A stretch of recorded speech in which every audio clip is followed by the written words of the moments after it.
अस्सलाम वालेकुम दोस्तों ख्वाब में अज़ान कहने की ताबीर क्या है। दोस्तों, अगर किसी ने देखा है कि वो ख्वाब में अज़ान कह रहा है तो अगर हज का महीना है तो ज़िंदगी में कभी हज नसीब होगा।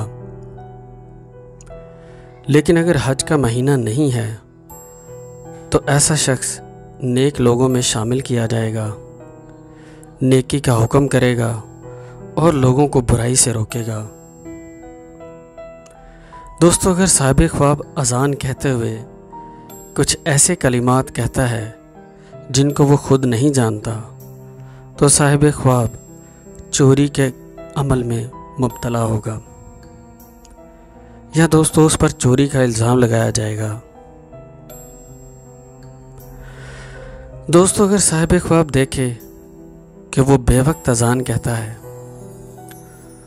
तो किसी जालिम या जाबिर के कहर में मुब्तला होने की दलील है, हालांकि इस सारे अमल में वो बेगुनाह होगा।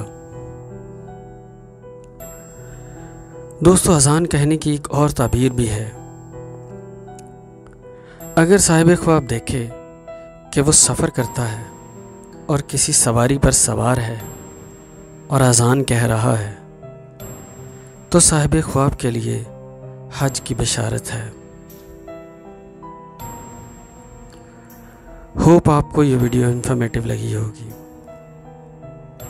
इन्फॉर्मेटिव लगे तो इसे लाइक ज़रूर कीजिएगा और हमारे चैनल को सब्सक्राइब ज़रूर कीजिएगा ताकि आने वाली ताबीर आप तक सबसे पहले पहुंच सके। अस्सलाम वालेकुम।